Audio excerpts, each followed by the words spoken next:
யோவான் 10:10.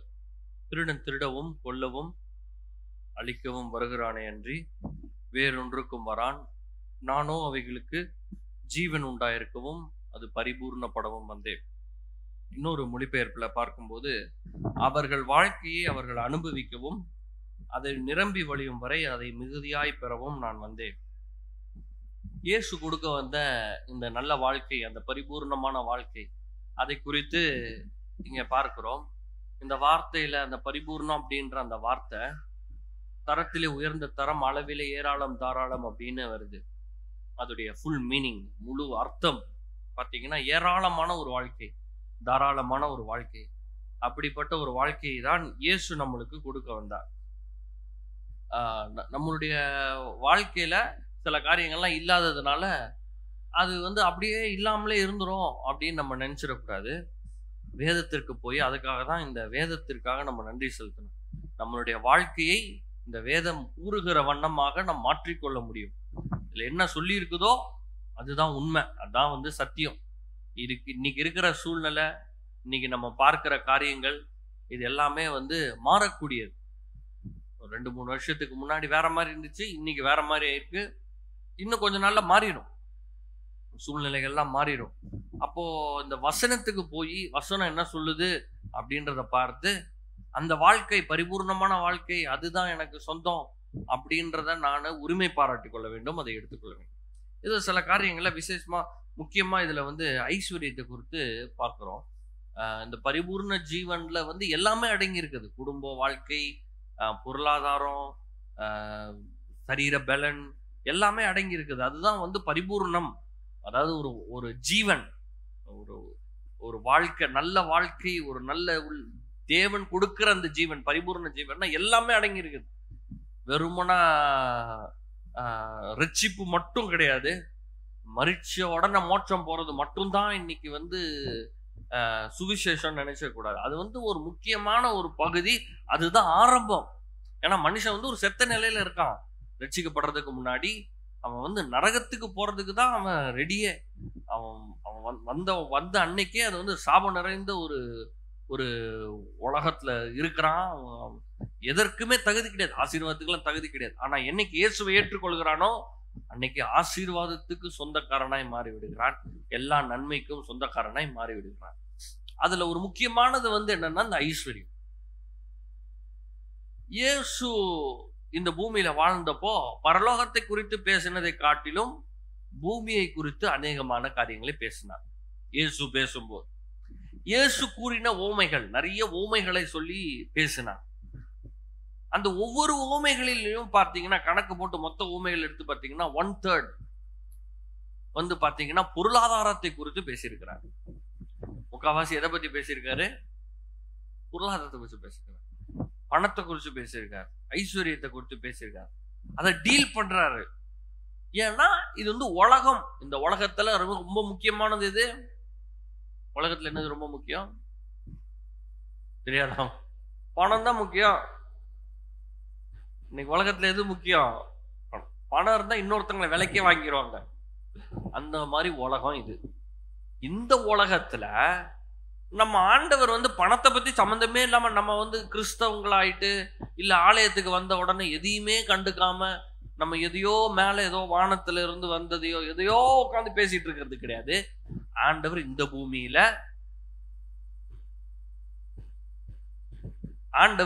பூமியில இப்போ இருக்கிற வாழ்க்கையில நாம் எப்படி இதை அனுபவிக்க வேண்டும் என்பதை, எப்படி இதை ஐஸ்வர்யத்தை பெற்றுக்கொள்ள வேண்டும், அதெல்லாத்தையும் சொல்றார். இதுல முதல் காரியம் என்ன நம்ம பார்த்தோம்னா, 2 கொரிந்தியர் 8ஆம் அதிகாரம் 9ஆம் வசனத்துல இருந்து நம்ம என்ன பார்த்தோம்னா, தேவன் ஐஸ்வர்ய சம்பனரா இருக்கிறார். தேவன் ஐஸ்வர்ய சம்பனனா இருக்கிறபடினாலே, நான் ஆராதிக்கிற என்னுடைய தகப்பன் ஐஸ்வர்ய சம்பனரா இருக்கிறபடினாலே நானும் ஐஸ்வர்யவானா இருக்க முடியும். இப்போ இதுல என்னன்னா, எல்லாரும்லாம் அப்படிலாம் கிடையாதுங்க. எல்லாரும் இந்த பூமியில அப்படிலாம் ஐஸ்வர்யவான்லாம் இருக்கிறது கிடையாது. ஒருத்தனுக்கு சோகத்தை தருவாரு, ஒருத்தனுக்கு காசை தருவாரு, ஒருத்தனுக்கு துக்கத்தை தருவாரு, இன்னொருத்தனுக்கு பிரச்சனையை தருவார். இந்த மாதிரி ஆண்டவர் இஷ்டத்துக்கு தருவார், என்ன வேணா தருவார். அப்படின்ற மாதிரி இந்த மக்கள் எடுத்துட்டு போறாங்க. சிலருக்கு காசை கொடுப்பாரு, சிலருக்கு காசு கொடுக்க மாட்டார். கல்வாரி சிலுவையிலே இயேசு மரிக்கும் போது எல்லாருடைய சாபத்தையும் சுமந்தார். சுமந்தாரா இல்லையா? எல்லாம் சொல்லுங்க, என் சாபத்தை இயேசு சுமந்து தீர்த்தார். யார் சாபத்தை? பக்கத்து வீட்டுக்காரங்க எங்க இருக்கிற சாபம், எல்லாருடைய சாபத்தையும் சுமந்து தீர்த்தார். எல்லார் சாபமும் எடுத்துட்டார். அதை அனுபவிக்காம இருக்கிறது யாரு? அவங்க. யார் எடுத்துக்கிறாங்களோ அதை அவங்க அனுபவிக்கிறாங்க. பாருங்க, இந்த ஹோட்டல்லாம் போனீங்கன்னா அந்த பூஃபே சிஸ்டம்ல வந்து ஒரு சில இடத்துலலாம் 200 விதமான உணவுகள் ஆயத்தம் பண்ணி வச்சிருக்காங்க. நூற்றுக்கணக்கான உணவுகள் ஆயத்தம் பண்றாங்க. அதுல வந்து சிலர்லாம் போனா சும்மா ஒரு 2 ஐட்டம் மட்டும் சாப்பிட்டுட்டு அவள் தாங்க போதுங்கன்னு விட்டுருவாங்க. ஆனா சிலர் எல்லாத்தையும் ட்ரை பண்ணுவாங்க. தப்பு யார் தப்பு? ரெடியா தான் இருக்குது, அனுபவிக்கிறது யாரு? கொஞ்சம் பேர் தான் எடுத்து அனுபவிக்கிறாங்க. இப்போ ஒரு விதமான போதனைகளினாலே நம்மளுக்கு யாரோ சொல்லி கொடுத்துட்டாங்க. இப்போ நம்மளுடைய இந்தியாவிலே பாத்தீங்கன்னா ஒரு 100 வருஷத்துக்கு முன்னாடி 200 வருஷத்துக்கு முன்னாடி எல்லாம் பாத்தீங்கன்னா எல்லாரும் போய் ஸ்கூல் படிச்சு காலேஜ் படிக்கிற மாதிரி எல்லாரும் கிடையாது. ரொம்ப சிலர் தான் படிப்பாங்க. அதுலயும் சிலர் வீட்டுல எல்லாம் என்ன பண்ணுவாங்கன்னா, பொம்பளை பிள்ளைங்க பிறந்தாங்கன்னா ரொம்ப படிக்கவே வைக்க மாட்டாங்க. ஆம்பளை பிள்ளை அவன் படிக்கட்டும் அப்படின்றவாங்க. இதெல்லாம் எப்போ? பழைய காலம். இப்பெல்லாம் கிடையாது.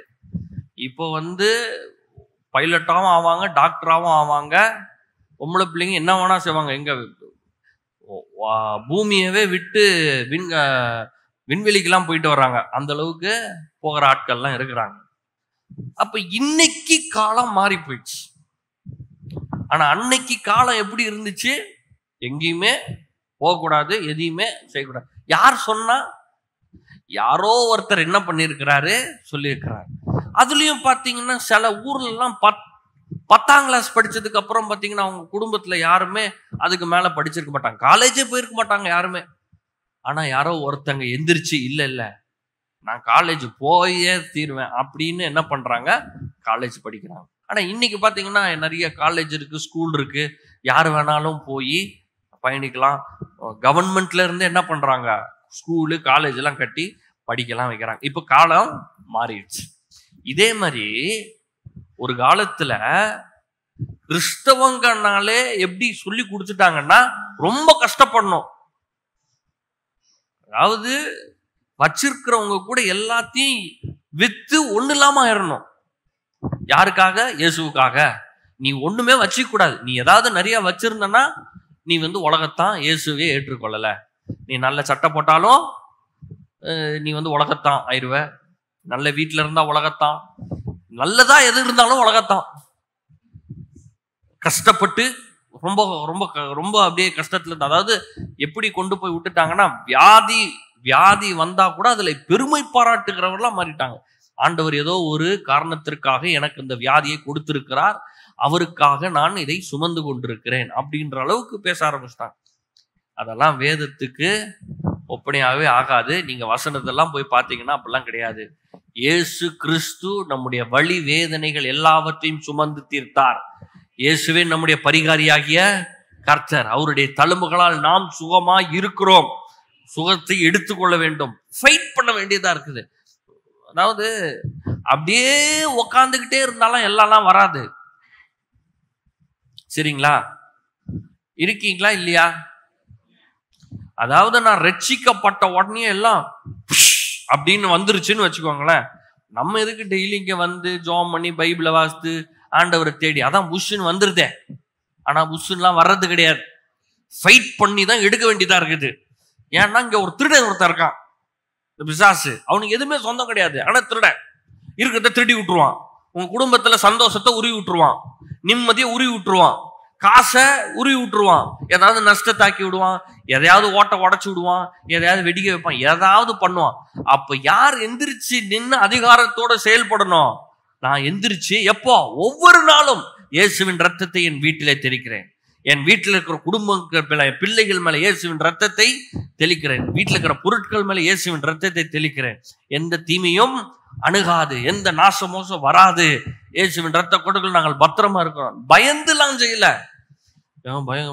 போற வழி ஏதோ போடுவான்னு தெரியாது, எங்க நம்மளை தள்ளி விடுவானோன்னு கிடையாது. அவன் தள்ளி விட்டாலும் தேவ தூதர்கள் என்னை ஏந்தி கொண்டு போவார்கள். அவன்லாம் நம்மளை ஈஸியாலாம் தொட முடியாது. ஆனா அதிகாரத்தை செலுத்திட்டே இருக்கணும். இப்ப பாருங்க, நம்ம சரீரத்துக்குள்ள இந்த இடத்துல பாத்தீங்கன்னா ஏகப்பட்ட கிருமிகள் இருக்குது. இந்த கிருமிகளை உள்ள போக விடாம நம்ம சரீரம் ஃபைட் பண்ணிக்கிட்டே இருக்குது. இந்த மைக்ரோஸ்கோப்ல எல்லாம் வச்சு பார்க்கும்போது உள்ள நம்முடைய சரீரத்துல நல்ல அணுக்கள் இருக்குது, கெட்ட அணுக்கள் இருக்குது. இந்த நல்ல அணுக்கள் கெட்ட அணுக்கள் வந்துச்சுன்னா எத்தி உதைக்குது, போரியா இல்லையா? அதனாலதான் பாருங்க, நம்ம வாய்க்குள்ள மூக்குக்குள்ள எங்கேயாவது ஒரு பூச்சி தூசி போயிருச்சுன்னா என்ன பண்றோம்? டக்குன்னு இது உள்ளக்குள்ளதே கிடையாதுன்னு சொல்லி துப்புறோம், நோண்டுறோம், எத்தாகணும். ஏன்னா இது எங்கக்குரியது கிடையாது, சரீரத்துக்குரிய. அது பாட்டி இருக்கட்டுங்க, ஒரு ஓரமா நான் விடுறோம், அப்படிலாம் விடுறது கிடையாது, எடுத்தாகிறோம். அது மாதிரி உங்க வாழ்க்கையில நல்லது எதுவோ அதெல்லாம் என்ன பண்ணணும்? இருக்கணும். ஆசீர்வாதமானது எதுவோ அது இருக்கணும். தீமையா இருக்கிறது என்ன பண்ணணும்? வெளியே தள்ளணும். எப்படி வந்துச்சு, ஏன் வெளியே போயிரு, அவ்வளவுதான். இருக்காத, வீட்டுல இருக்காத, என் சரீரத்துல இருக்காத, என் குடும்பத்துல இருக்காத. இயேசுவின் நாமத்தால என்னை விட்டு ஓடிப்போ. தரித்திரம் என்னை விட்டு ஓடிப்போ. கடன் பிரச்சனை ஓடிப்போ, இல்லாம ஓடிப்போ. எல்லாம் சொல்லுவோமா? இயேசுவின் நாமத்தினால இல்லாம எல்லாம் ஓடிப்போ. இயேசுவின் நாமத்தினால பண கஷ்டம், பண தேவை ஓடிப்போ, என்னை விட்டு விலகிப்போ. எது எனக்கு சொந்தம் தெரியுமா? ஐஸ்வர்யம் தான் எனக்கு சொந்தம். அதாவது இந்த ஐஸ்வர்யம் கெட்ட வார்த்தை எல்லாம் அதுவும் கிடையாது. இன்னைக்கு சபையில ஐஸ்வர்யவான்களாய் இருப்பீர்கள், நீங்கள் நன்றாக இருப்பீர்கள், செழிப்பாய் இருப்பீர்கள்னா இது அமெரிக்காவில் இருந்து இறக்குமதி செய்திருக்கிறார்கள் அப்படின்லாம் பேசுறாங்க. அமெரிக்காவில இருந்து நடக்கலைங்க. கல்வாரி சிலுவையிலே இயேசு எனக்காக தரித்திரனாகி என்னை ஐஸ்வர்யவானாய் மாற்றி இருக்கிறார். 2000 ஆண்டுகளுக்கு முன்பாக நடந்தது. ஆமா, 4000 ஆண்டு 5000 ஆண்டுகளுக்கு முன்பாக ஆபிரகாம் ஐஸ்வர்யவானா இருந்தாருன்னு போட்டிருக்கே. அவர் என்ன பண்றது? அப்போ கில் ஸ்டிக் போட்டுருவோமா? ஈசாக்கு அவங்க பையன் வர வர பெரியவனாகி மகா பெரியவனானார்னு போட்டிருக்கு, அதையும் கிழிச்சு போட்டுருவோம். அப்போ யாக்கோபு 2 பரிவாரங்கள் எல்லாரோட ரொம்ப பெரிய ஆளா இருந்தாராம். இன்னைக்கு இஸ்ரவேல்னு ஒரு தேசமே இருக்குது. இஸ்ரவேல் யாரு? யாக்கோபுடைய இன்னொரு பேர் தான் இஸ்ரவேலு. அதையும் அப்ப கிழிச்சு போட்டுருவோம். எல்லாத்தையுமே கிழிச்சு அப்புறம் கடைசியில ஒண்ணுமே இருக்காது. இது ஒரு முக்கியமான பகுதி. ஆண்டவர் உங்களை ஐஸ்வர்யவான்களா இந்த பூமியிலே வாழ வேண்டும் என்று விரும்புகிறார். எல்லாம் சொல்லுங்க, தேவன் நான் ஐஸ்வர்யவானாய் வாழ வேண்டும் என்று விரும்புகிறார். டக்குன்னு மனசுல கணக்கு போடாதீங்க, 2 கோடி 3 கோடிலாம். அதை வச்சு என்ன பண்றது இன்னைக்கு? அதுதான் சொல்றேன் பாருங்க, நம்ம மைண்ட் டக்குன்னு 10 கோடி அந்த மாதிரி கணக்கு போடுது இல்ல. ஆண்டவர் இங்க கோடியை பத்தியே பேசல. உங்க பூமியில உங்களுக்கு எதை செய்யணும்னு நீங்க நினைக்கிறீங்களோ, ஆண்டவர் உங்களை எதற்காக படைத்தாரோ அதை நீங்கள் செய்வீர்கள். அதற்கு பணம் தேவை. அது எத்தனை கோடியா இருந்தாலும் ஆண்டவர் என்ன பண்ணுவாரு? அதை தருவார். அப்படி விசுவாசிங்க. நான் சொல்றது ஒரு அமௌண்ட் இல்ல, 10 கோடி 100 கோடி அதெல்லாம் பேசல. நான் பேசுறது அது எல்லாத்துக்கும் மேல. நான் பேசுறது ஐஸ்வர்யம். அது என்னதுன்னா, இந்த பூமியில என்னுடைய வாழ்க்கையில என்ன கொண்டு ஆண்டவர் என்ன செய்யணும்னு நினைக்கிறாரோ அதை நிறைவேற்றுவதற்கு எல்லாம் இருக்கும். கார் இருக்கும், வீடு இருக்கும், நிலம் இருக்கும், எல்லாமே இருக்கும். எதுக்கு இருக்கும்? இந்த பூமியில தேவன் என்னை கொண்டு என்ன செய்யணும்னு நினைக்கிறாரோ அதை செய்வதற்காக. அப்ப முதல் காரியம் என்னது? தேவன் ஐஸ்வர்ய சம்பனரா இருக்கிறார். நான் ஆராதிக்கிற என்னுடைய அப்பா, என்னுடைய தகப்பன், தேவன் ஐஸ்வர்யவானா இருக்கிறபடினால் நானும் ஐஸ்வர்யவானா இருக்கிறேன். 2வது காரியம் என்னன்னா, தேவனிடத்திலிருந்து மட்டும்தான் ஐஸ்வர்யம் வருகிறது, பிசாசனிடத்திலிருந்து வருவது கிடையாது. 1 கொரிந்தியர் 1 நாளாகமம் 29:12 ஆண்டவர்கிட்ட இருந்து தான் ஐஸ்வர்யம் வருது. பிசாசு கிட்ட எல்லாம் ஐஸ்வர்யம் கிடையவே கிடையாது. எப்படி அவன் கையில போயிருக்கும்? யாரு சிருஷ்டிகர்? ஆண்டவர் தான் சிருஷ்டிகர். ஆதியில வானத்தையும் பூமியை உண்டாக்கி இந்த பூமியை உண்டாக்கி, மண்ணினால மனிதனை உண்டாக்கி, அதுக்கு முன்னாடி மிருகங்கள், ஆடு, மாடு, ஓட்டம், கழுதை எல்லாத்தையும் உண்டாக்கும் போது வெள்ளி பொண்ணெல்லாம் இந்த பூமிக்குள்ள வச்சாரு. யாரு வச்சா? ஆண்டவர், நம்ம அப்பா வச்சாரு. அது எப்படி பிசாசுக்கு போட்டு? அவன் திருட. அன்னையில இருந்து இன்னைக்கு வரைக்கும் திருட்டு வேலையை தான் பண்ணிருக்கான். எதுவுமே அவனுக்கு சொந்தம் கிடையாது. எல்லாமே நம்ம அப்பாவுக்கு சொந்தம். அவருக்கு சொந்தமானதெல்லாம் எனக்கு சொந்தம். ஆமா. அப்போ தேவனிடத்திலிருந்து ஐஸ்வர்யம் வருகிறது. மூன்றாவது காரியம், தேவன் எனக்கு நன்மை மட்டுமே தருகிறார். நன்மையானதை மட்டுமே தேவன் எனக்கு தருகிறார். வாஷிங் மிஷின் நல்லதா கெட்டதா? இல்லைங்க, கை போட்டோம்னா அப்படியே சுத்துதுங்க. கை போடுறதுக்கா வாஷிங் மிஷின்? துணி போடுறதுக்கு தான் வாஷிங் மிஷின். இல்ல, கை போட்டா அப்படியே சுத்துது. கையை ஏன் போட்டீங்க? அது எப்படி ஆப்ரேட் பண்ணணும்னு புக்கு கொடுத்துருக்காங்க, இல்லை யார்கிட்ட கேட்டு கத்துக்கோங்க. ஃப்ரிட்ஜ் நல்லதா கெட்டதா? சாப்பிடணும், நாளைக்கு சாப்பிடணும்னா கொண்டு போய் உள்ள வச்சிடலாம். ஃப்ரிட்ஜ் நல்லதா? நல்லதுதான். இந்த மாதிரி வாழ்க்கையில நல்ல விஷயங்கள் நிறைய இருக்கு. ஃபேன்லாம் நல்லதா? ஏசி நல்லதா? ரொம்ப நல்லது. ரொம்ப வேர்க்க விடாம நம்மளை பத்திரமா பார்த்துக்குது. ரொம்ப டயர்ட் ஆயிருது பாருங்க, வெயில்ல போயிட்டு அப்படியே வேர்த்து ஏசிலே இருந்தீங்கன்னா ரொம்பலாம் டயர்ட் ஆகாது. ஏசி நல்லதா கெட்டதா? நல்லதுதான். அப்ப இது ஆண்டவர் உங்களுக்கு தருவாரா மாட்டாரா? தருவாரு. அப்போ இப்போ இது வரணும்னா நம்ம என்ன பண்ணோம்? இந்த பூமியில காசு வேணும். நம்ம விசுவாசிக்கிறோம், ஆனா காசு வேணும் நம்ம கையில. காசு இருந்தாதான் அந்த கடையில போய் அதை கொடுத்து அதை வாங்க முடியும். ஆண்டவர் சொல்றாரு, ஐஸ்வர்யத்தை சம்பாதிக்க நான் உனக்கு பலனை தருகிறேன். அந்த ஃபேனை வாங்குறதுக்கு, அந்த லைட்டை வாங்குறதுக்கு என்ன பண்றேன்? நானு உனக்கு பலனை தருகிறேன். அங்கேயோட முடியறது கிடையாது. நிறைய பேர் பாருங்க, நம்ம ஊர்ல ஃபேனு லைட் எல்லாம் இல்லாம இருக்காங்க. இந்த மழை காலத்துல எல்லாம் பாத்தீங்கன்னா நிறைய பேர் வீடு ரொம்ப கஷ்டப்படுறவங்க, ஒழுகும், வீடே இல்லாம இருக்கும், ரோட்டுக்கு வருவாங்க. கவர்மெண்ட்டே கொண்டு போய் என்ன பண்ணோம்னா, ஒரு கல்யாண மண்டபத்துல எங்கேயாவது போய் ஒரு இடத்துல போய் தங்க வைக்கும். ஏன்னா அவ்வளோ மழை ரொம்ப டூ மச் பெய்யறதுனால. அப்ப இந்த மாதிரி மக்களுக்கு என்ன பண்ணலாம்? ஒரு வீடு போட்டு கொடுக்கலாம், அவங்களுக்கு சாப்பாடு கொடுக்கலாம், பொருட்கள் வாங்கி கொடுக்கலாம். இதெல்லாம் ஆனா செய்யறதுக்கு என்ன வேணும்? பணம் வேணும். அப்ப ஆண்டவர் சொல்றாரு, ஃபர்ஸ்ட் உனக்கு நான் செய்யறேன் நன்மைய, அப்புறம் நீ என்ன பண்ண? இந்த நன்மையை பெற்றுக்கொண்டு பலருடைய வாழ்க்கையை நன்மைப்படுத்துகிற வேலையில் இறங்கு. இப்படிதான் தேவனுடைய ராஜ்யம் கட்டப்படுகிறது. ஃபர்ஸ்ட் நீங்க நல்லா இருக்கணும், அப்புறம் என்ன பண்ணணும்? நம்முடைய எண்ணெல்லாம் என்னவா இருக்கணும்? நம்முடைய கோல் என்னவா இருக்கணும்? பெரிய ஃப்ரிட்ஜ் ஒன்று போட்டாச்சு, அடுத்து இதை விட ஒரு பெரிய டவரா ஒன்று வாங்கி வைக்கிறோம். வாங்க, அது பிரச்சனை கிடையாது. இதை விட பெருசா இது இப்போ ஃப்ரிட்ஜ் வாங்க, இப்போ டிவி, இப்போ இந்த டிவி தான் மெயின். இவன் 35 இன்ச்சு, 45 இன்ச்சு, 55, 65, 75 இன்க்ரீஸ் பண்ணிட்டே போறான். அது அப்படியே வளைஞ்சு இருக்குதுன்றான், அப்புறம் இப்படி கோணிக்கிட்டு இருக்குன்றான், ஷார்ப்பா இருக்கு, மெலிசா இருக்கு. நம்ம இப்பதான் வாங்கி இருக்கிறோம், ஆனாலும் அது பார்த்தா கொஞ்சம் மெலிசா இருக்குது. அதை விட கிளாரிட்டியா ஹெச்டி, யூஹெச்டி, ஓஹெச்டி என்னெல்லாமோ சொல்லி என்ன பண்றான்? அப்ப நம்ம வாழ்க்கையே ஃபுல்லா இதை விட்ட உடனே அதை வாங்கி, அதை விட்டோன்னா அது இல்ல. அதுதான் பாருங்க பிடிச்சிக்குது நம்மள. இப்போ அவர் அடிமைத்தனம் மாதிரி ஆகி போயிடுச்சு. அது வாங்கிக்கோங்க, இதுக்கு மேல பெருசும் வாங்குங்க. ஆனா நோக்கம், உங்கள் வாழ்க்கையின் நோக்கம், திட்டம் எல்லாம் எப்படி இருக்கணும்? நான் நன்றாக இருக்கிறது போல பலருடைய வாழ்க்கையை நன்றாக ஆக்குகிற வேலையில இறங்க வேண்டும். அதுதான் நோக்கமா இருக்கணும். அதுக்கு போற வழியில நம்மளுக்கு எல்லாம் கிடைக்கும். இப்போ இந்த குளம் இருக்கு பாத்தீங்களா? குளம் தேங்கியே இருக்கும். குளம் நிறைய நேரத்துல நாரி போயிருக்கும், பார்க்கறதுக்கு ஒன்றும் ரொம்ப சிறப்பா இருக்காது. ஏன் தெரியுமா? அது போகவே செய்யாது, அங்கேயே நிற்கும். தண்ணி தான், ஆனா அங்கேயே இருக்கும். ஆனா ஆறு பார்த்திருக்கீங்களா? ஆறு அடிச்சுட்டு போகும். அந்த ஆத்து மீன் பார்த்தீங்கன்னா ரொம்ப நல்லா இருக்கும். குளத்து மீன் அவ்வளோ டேஸ்ட் இல்லை. ஆத்து மீன் அது அடிச்சுட்டே போகுது பாருங்க. அடிச்சுட்டே போறதுனால அப்படியே அழுக்கு இருந்தா கூட போற அடிச்சுட்டு போகும்போது சுத்தமாயிருக்கு. இந்த ரிவர் தண்ணி பாத்தீங்கன்னா கொஞ்சம் சுத்தமா வேற இருக்குது, குடிக்கலாம் செய்யறாங்க. ஏன் அவ்வளவு சுத்தமா இருக்குது?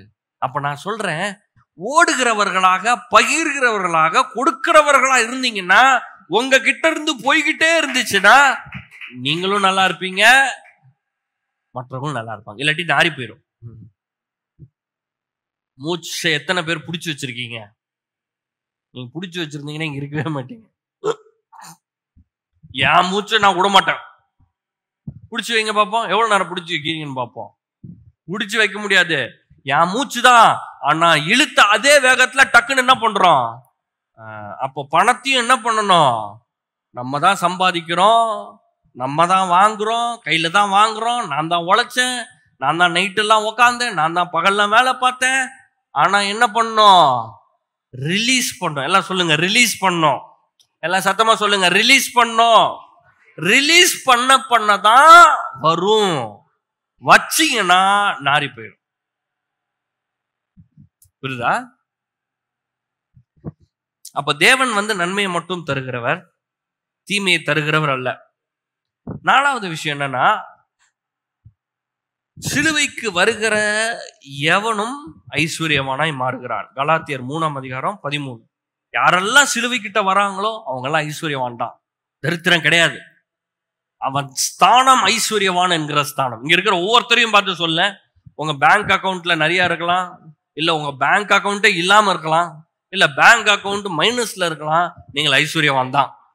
எல்லாம் சொல்லுங்க, நான் ஐஸ்வர்யவான். சத்தமா சொல்லுங்க, நான் ஐஸ்வர்யவான். திருப்பி சொல்லுங்க, நான் ஐஸ்வர்யவான்.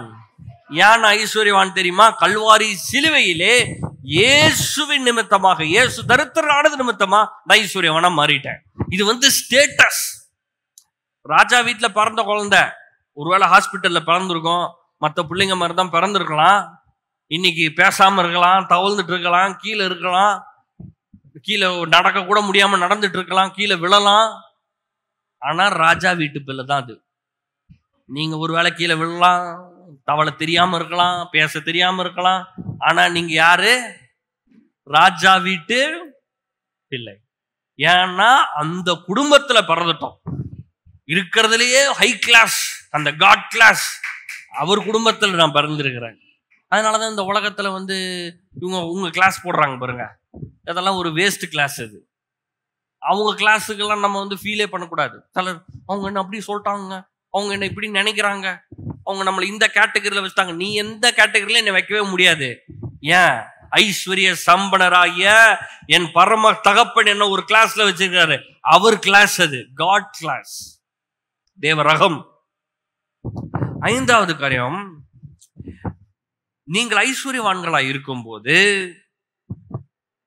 மற்ற மக்கள் உங்களை பார்க்கும் போது தேவனை மகிமைப்படுத்துவார்கள். மற்றவங்க எல்லாம் உங்களை பார்த்து சொல்றாங்க, ஆண்டவர் உங்களை பண்ணியிருக்கிறாரு அப்படின்னு. நம்ம காசுலாம் கொஞ்சம் ஜாஸ்தியா வந்த உடனே நம்ம வாயெல்லாம் கொஞ்சம் மாத்திரணும். ஆமா, வேலைக்கு போயிடுவோம் சார், 4 மணிக்கெல்லாம் வேலைக்கு போயிடுவோம். சும்மா என்ன மாதிரி உழைச்சான்னு தெரியுமா? ஐயோ, டபுள் டியூட்டி, ட்ரிபிள் டியூட்டி, 4 இடத்துல வேலைக்கு பார்த்தேன், சும்மா டானாங்க நிப்பேன். அதெல்லாம் நில்லுங்க. ஆனா வாயை திறந்து என்ன சொல்லுங்க? தேவனுக்கு மகிமை. இதெல்லாம் தேவன் செய்த ஈவு, அவருடைய கிருபை, அவருடைய தயவு. இந்த வேலை தேவன் கொடுத்தது. இந்த வேலையை ஆண்டவர் எனக்கு கொடுத்தாரு. இந்த சம்பாத்தியத்தை தேவன் கொடுத்தாரு. ஆண்டவர் எனக்கு சுகத்தை கொடுத்தாரு. ஆண்டவர் தான் இந்த குடும்பத்தை கொடுத்தாரு. இந்த வீட்டுல எனக்கு பொருள் ஆண்டவர் தான் கொடுத்தாரு. எனக்கு புள்ளி ஆண்டவர் தான் கொடுத்தாரு. நான் இன்னைக்கு நல்லா இருக்கேன்னா அதுக்கு ஆண்டவர் தான் காரணம். வாயில யார சொல்லணும்? எல்லாம் சொல்லுங்க, யார சொல்லணும்? ஆண்டவரை சொல்லணும். நல்ல அப்படியே அப்படியே ஒரு வெறி மாதிரி வந்துடும். நம்ம கரெக்டா 8 மணிக்கு வேலைக்கு போனோம்ல, 8 மணிக்கு உயிர் இருந்துச்சுல, 8 மணிக்கு உயிர் இருக்குது, அதனாலதான் 8 மணிக்கு போக முடிஞ்சிச்சு. அதுக்காக நான் என்ன பண்ணோம்? எல்லா துதி கன மகிமையும் ஆண்டவருக்கு செலுத்துறேன். உமக்கு மகிமை உண்டாகட்டும், உமக்கு துதி உண்டாகட்டும், உமக்கு கனம் உண்டாகட்டும். இந்த வேலையை உம்முடைய கரத்துல இருந்து வேலைக்கு போறப்பெல்லாம் சொல்லிட்டு போன, ஆண்டவரே இந்த வேலை உம்மாலே வந்தது. அவன் என்ன பண்ணுவான், இவன் என்ன பண்ணுவான், எவனும் என்ன எதுவும் பண்ண முடியாது. கர்த்தருடைய கரத்துல பத்திரமா இருக்கு. ஆண்டவரே கொடுத்த வேலை, இங்க போனா ப்ரொமோஷன் தான். எனக்கு வேணாம், வேலையில எனக்கு உயர்வு வரும், சம்பளம் பெருகும், வருமானம் பெருகும், லாபம் வரும் அந்த வேலையில. அடுத்து 6வது என்னதுன்னா, சுவிசேஷத்தை பிரசங்கம் செய்வதற்கு நீங்கள் ஐஸ்வர்யவான்களா இருந்துதான் ஆகணும். ஒண்ணு உங்களுக்கு வேணும், நீங்க சொல்லணும்னா வேணும். சிலருக்கு ஆண்டவர் என்ன, அவங்க வேலை தான் செய்வாங்க, அவங்களுக்கு லாபத்தை தருவாரு, ப்ரொமோஷனை தருவாரு. அவங்க வேலையே காசு சம்பாதிக்கிறது தான். அவங்க அதெல்லாம் விடக்கூடாது. சம்பாதிக்கிற காசை வச்சு இந்த சுவிசேஷ பணி யாரு செய்யறாங்களோ அவங்களுக்கு கொடுக்கிற வேலை அது. இயேசுவை சுற்றி ஏராளமான பெண்கள் தங்களுடைய ஆஸ்தியினாலே ஊழியம் செய்தார்கள். இயேசு நாமத்தால் நம்ம சபையிலும் அநேக ஸ்திரீகள் அது மாதிரி எழும்பட்டோம். எப்படி இது என்ன ஊழியம்? ஜோம் பண்ற ஊழியம் இல்ல, ஆஸ்தினால ஊழியம் பண்றது. ஜோம் பண்றது ஊழியம் தான். ஜோம் பண்ணுங்க, சுவிசேஷத்தை சொல்றங்க, அது ஊழியம் தான். வேலை செய்யறதும் ஊழியம் தான். சிலர் எப்படின்னா வேலை தாங்க பாக்குறேன் அப்படின்றோம். வேலை பார்க்கறது ஒரு பெரிய ஊழியங்க. நீங்களும் ஊழியம் பண்றீங்க. நீங்க போய் வேலைக்கு கரெக்டா டைமுக்கு போய் அங்க உக்காந்து சம்பாதிச்சு அந்த சம்பாதியத்தை வீட்டுக்கு கொண்டு வந்தாதான் உங்க வீட்டுல எல்லாரும் சாப்பிடுவாங்க. அப்புறம் அதை கொண்டு வந்து ஆலயத்துக்கு கொடுத்து சுவிசேஷ பணி செய்யறவங்களுக்கு கொடுத்தாதான் அவங்க போய் சுவிசேஷ பணியை செய்ய முடியும். அப்ப நீங்க பண்றது எவ்வளவு பெரிய வேலை? ரொம்ப பெரிய வேலை. பெரிய வேலையா இல்லையா? ஆமா. அதனால ரொம்ப சிறப்பா செய்யுங்க வேலையை. உங்களுக்கு நிறைய ப்ரொமோஷன் வரணும், உங்களுக்கு கொஞ்சம் உங்க சம்பளம் ஜாஸ்தியா வரணும், வருமானம் எல்லாம் கொஞ்சம் என்ன பண்ணணும், நிறைய வரணும். ஏன்? எதுக்கு? சுவிசேஷம் பெருகுவதற்காக. அப்ப நீங்க ஜோம் பண்ணும் போது எப்படி ஜோம் பண்ணணும்? ஆண்டவரே சுவிசேஷம் பெருகணும், எனக்கு நீங்க கொடுத்துதான் ஆகணும். எப்படி இருக்கு? இப்படி ஜோம் பண்ணுங்க. ஆண்டவரே சுவிசேஷம் பெருகணும், சுவிசேஷம் எல்லாரும் சொல்லணும், அதுக்கு நான் கொடுக்கணும்னா எனக்கு ஜாஸ்தியா வேணும். வீட்டு வாடகை, கரண்ட் பில்லு, வாட்டர் பில் எல்லா பில்லையும் கட்டி முடிச்சா பத்த மாட்டேங்குது. கொஞ்சம் நிறைய கிடைச்சாதான் கொடுக்க முடியும். கொடுங்க. இருக்கிறதுல நம்ம கொடுக்கிறோம், அதுக்கப்புறம் விசுவாசிக்கிறோம், ஆண்டவர் அதை பெருக பண்ணுகிறார். அதுக்கப்புறம் என்னன்னா, தவறாக தெரியாம மக்கள் என்ன சொல்லிடுறாங்கன்னா, பணம்லாம் தேவை கிடையாதுங்க, ஆண்டவர்லாம் அதெல்லாம் பார்க்கறது கிடையாது, உங்களுக்கு காசு இல்லைன்னா பரவாயில்ல, அப்படியே பரவாயில்ல வாங்க, அப்படியே வாங்க. இல்ல காசு இல்லாம நீங்க வாங்க, பரவாயில்ல, ஒன்றும் பிரச்சனை கிடையாது. உங்க கையில காசு இல்லைனாலும் நீங்க சர்ச்சுக்கு வாங்க. ஆனா உட்காந்த வசனத்தை கேட்டு தேவன் உங்களை ஐஸ்வர்யவானாய் மாற்றிருக்கிறார் என்பதை அறிந்து கொள்ளுங்கள். காசே தேவையில்லைன்னா சொல்லக்கூடாது. காசு தேவை. போற வழியில இன்னைக்கு காலை சாப்பாடு வேணும்னா ஒண்ணு நீங்க ஹோட்டலுக்கு போகணும், இல்ல சமைக்கணும் வீட்டுக்கு போய். எதுக்குமே காசு வேணும். நீங்க கிளம்பி போறது கூட காசு வேணும். அப்போ ரொம்ப முட்டாள்கள் தான் என்ன சொல்லுவாங்கன்னா, காசு எல்லாம் தேவையில்லை, இல்ல போதும் என்கிற மனத்துடன் இருக்கு. எப்படி போதும்? என்ன போதும்? எல்லாமே கொஞ்சம் விலை எல்லாம் ஜாஸ்தி ஆயிட்டே இருக்குது. இன்னைக்கு 10 ரூபான்னு இருக்க, நாளைக்கு 20 ரூபான்னு ஆகுது. அப்ப என்ன பண்றது? இன்னைக்கு 10 ரூபா இருக்கு, அப்ப நாளைக்கு 10 ரூபாய்க்கு இன்னொரு 20 ரூபா ஆகும்போது என்ன பண்றது? இப்போ நம்மளுடைய கலாச்சாரத்தை, நம்மளுடைய பாரம்பரியத்தெல்லாம் கொண்டு வந்து விடக்கூடாது. இயேசு 5 அப்பம் 2 மீன்களை கொண்டு 5000 பேருக்கும் மேற்பட்ட மக்களை போஷித்தப்போ கடைசியா ஒருத்தன் பண்ண கடிச்ச உடனே நிப்பாட்டி இருக்கணும்ல. அப்படி கடிச்சான், அவ்வளவுதான், எல்லாருக்கும் ஓவரா, ஸ்டாப் ஸ்டாப், எல்லாம் ஸ்டாப் ஆயிரு, பண்ணு முடிஞ்சிரு. இல்லையா? முடியலையா? 12 கூட மீதம் எடுத்தாங்க. எதுக்கு 12 கூட எதுக்கு மீதம் எடுத்தாங்க? கல்யாணம் முடிய போகுதுங்க, கடைசி, அதாவது முடிகிற ஸ்டேஜுக்கு வந்துருச்சு. இப்போ சும்மா நம்ம ஊர்ல பாத்தீங்களா, இந்த சாம்பார் இருக்குல்ல, சாம்பார், இந்த சாம்பார் செஞ்சு வச்சிருப்பாங்க. கொஞ்சம் கெஸ்ட் வந்துருச்சுன்னா என்ன பண்ணுவாங்க? ஓ, நீங்களா அந்த மாதிரிலாம் பண்ண மாட்டீங்களா? ஒண்ணும் இல்லைங்க, பத்த வச்சு கொஞ்சம் தண்ணியை ஊத்தி சுட வச்சுட்டா போதும், சாம்பார் கொஞ்சம் நிறைய ஆயிரும். இந்த மாதிரிலாம் ஆண்டவர் அற்புதம் செஞ்சாரா? ஒண்ணும் இல்ல, கொஞ்சம் அந்த திராட்சைல கொஞ்சம் கலர் பவுடர் போட்டு கொஞ்சம் தண்ணியை கலந்து விட்டு அடிச்சுடுவோம், அப்படிலாம் பண்ணல. பெரிய கச்சாடியில இருக்கிறதுலயே டேஸ்டஸ்ட், அவ்வளவு ருசிகரமான ஒரு திராட்சை ரசத்தை ஃபர்ஸ்ட் சர்வ்ல கூட போல அப்படி ஒரு திராட்சை ரசத்தை தராரு கற்சாடிகள்ல. இவர் தான் நம்முடைய தகப்பன். நம்முடைய அப்பா மண்டை நம்மளுக்கு உள்ள வந்துடணும், அவருடைய மைண்ட் வந்துடணும். ஏராளத்தின் தேவன், தாராளத்தின் தேவன், சம்பூர்ணத்தின் தேவன், ஆடம்பரத்தின் தேவன், எல்லாத்தையும் பாருங்க எவ்வளவு அதிகமா உண்டாக்காரு. மீன்ல எவ்வளவு வெரைட்டி இருக்குல்ல. இன்னைக்கெல்லாம் நீங்களாம் பார்க்கலாம், இந்த யூடியூப்ல எல்லாம் போய் மீன் போட்டு பாருங்க, எவ்வளவு அழகழகான மீன் இருக்கு. எதுக்கு இவ்வளவு உண்டாக்குனாரு? யாருக்காக உண்டாக்குனாருங்க? எத்தனை கலர். பட்டர்ஃபிளைல எவ்வளவு இருக்குது? பட்டர்ஃபிளை நம்மளா இருந்தா என்ன பண்ணிருப்போம்? பச்சை, மஞ்சள், ப்ளூ, போதும் போ. மீன் சிவப்பு, பச்சை, மஞ்சள், போ, 3 போதும். இதுக்கு மேல என்ன? சில இதெல்லாம் ஆர்டிஸ்ட் கூட அவ்வளவு அழகா வந்து வரைய மாட்டாங்க. அவ்வளவு அழகழகான மீன்கள்லாம் இருக்கு. மூக்கு இப்படி இருக்குது, இப்படி இருக்குது, ஷார்ப்பா இருக்குது, பிளாட்டா இருக்குது, பறவை மாதிரி இருக்குது. என்னடா பறவை தான் பறக்குது. இப்ப மீனும் பாத்தீங்கன்னா பறவை மாதிரியே மீன் இருக்குது, பறவை பாத்தீங்கன்னா மீன் மாதிரியே பறவை இருக்குது. அவ்வளவு வெரைட்டியை உண்டாக்கினார். எதுக்காக? ஆனா நம்ம இன்னைக்கு என்ன சொல்றோம்? போதும், 10 ரூபாய்க்கு மேல் தரமாட்டார். 10 ரூபா கேளு, நீ ஜோம் பண்ணு, கதறி கதறி ஜோம் பண்ணு, 8 ரூபா தருவா. ஏன்? 2 ரூபா பேலன்ஸ் வச்சிருக்காரு, அப்பதான் நீ அடுத்த வாட்டி வருவ. இந்த மாதிரி எல்லாம் ஐடியாலாம் இருக்கு. நம்மளுக்கே தோணுது, நம்ம ஏதோ பேசிட்டு இருக்கோம்.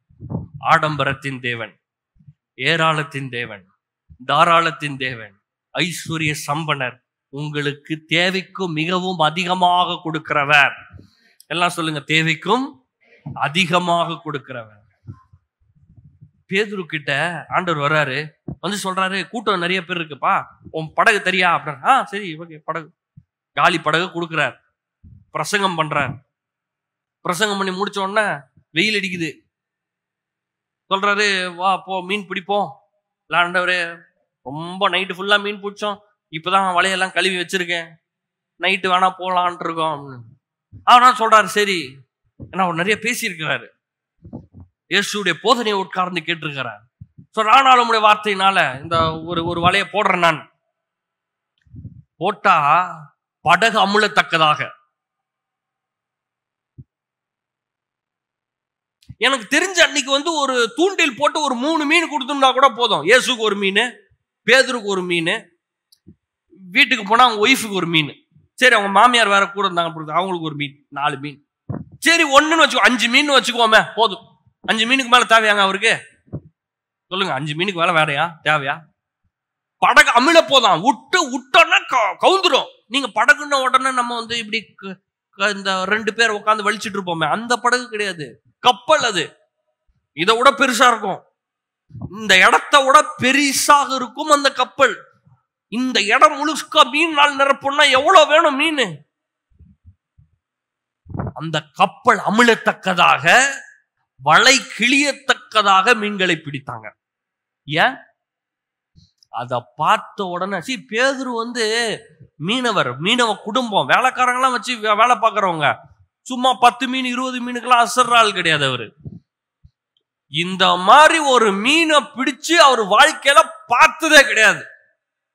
அவரு முழங்கால் படிட்டு சொல்றாரு, தெய்வமே தூரமா போயிரும், நான் பாவின்றார். ஏன் பாவின்னு சொன்னாரு? ஏன், என்ன ஆச்சு? ஏண்டா, இந்த அற்புதத்துக்கு நான் தகுதியே கிடையாது. இயேசுவின் நாமத்தினால உங்கள் வாழ்க்கையில் அது மாதிரி நடப்பதாக. இந்த அற்புதத்துக்கு நான் தகுதி இல்லைன்னு சொல்ற மாதிரி உங்களுக்கு வாழ்க்கையில நடக்கட்டும். எல்லாம் சொல்லுங்க, நடப்பதாக.